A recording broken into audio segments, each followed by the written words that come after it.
Today in Bible videos, we're going to learn about the story of Elisha and the siege of Samaria. Are you ready to know about them? So let's get started. Ben-Hadad, king of Aram, mobilized his entire army and marched to lay siege to Samaria, where the king of Israel lived. The siege lasted so long that food supplies in Samaria became scarce. People were starving, and any food left was being sold at ridiculously high prices. King Jehoram of Israel became distressed when he heard the desperate measures people were taking to find food and looked for someone to blame. He tore his robes and declared, saying, "May God deal with me severely if the head of Elisha the prophet remains on his shoulders today." Elisha was at his house in the city with the elders. God let him know what the king was planning, and he told the elders, "This murderer is sending someone to cut off my head? When the messenger and the king comes, shut the door and hold it shut against him." The king arrived outside Elisha's house, supported by an officer, but could not get in. The king shouted, saying, "This disaster is from the Lord. Why should I wait for the Lord any longer?" Inside the house, with the door blocked, Elisha replied, saying, "The Lord says that by this time tomorrow, food will sell at cheap prices." The officer with the king mocked Elisha's claim, saying, "Even if the Lord opened the floodgates of heavens, this could not happen."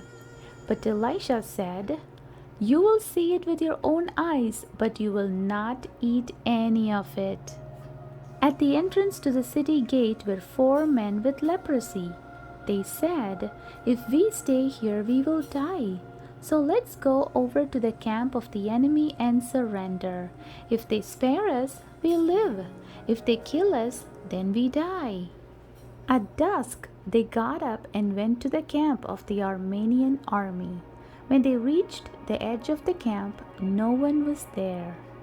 The Lord had caused the enemy forces to hear the sound of a mighty army approaching. Fearing the king of Israel had hired the Hittite and Egyptian army to attack them, they had left everything and fled for their lives. The 4 men with leprosy entered one of the tents and ate and drank. Then they took silver, gold, and clothes and went off and hid them. And they returned and entered another tent and took some things from it and also hid them. Then they said to each other, "What we're doing is not right.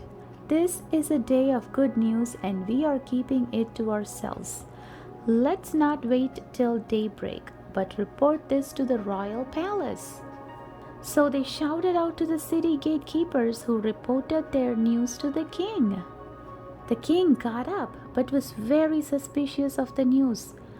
"They are setting an ambush to draw us out of the city, and once we go out, they will attack us." And one of his officers suggested that they take the 5 remaining horses in the city, harness them to chariots, and go and see what was going on. So 2 chariots set off immediately from Samaria and traveled all the way to the river Jordan. When they returned, they reported that the Armenian army had fled and the road was strewn with their clothing and equipment, and God had kept his promise. There was a stampede out of the city as everyone rushed to grab the food the fleeing army had left behind. And just as Elisha had prophesied, there was so much food now sold at low prices. Now the king had put the officer who had mocked Elisha in charge of the city gate. And in the mad rush to get out of the city, he was trampled to death. So just as Elisha had said, the officer saw the food but did not taste any of it. The end. And I hope you had fun learning the story of Elisha and the siege of Samaria. Thanks for watching. Like and subscribe for more Bible videos. Bye.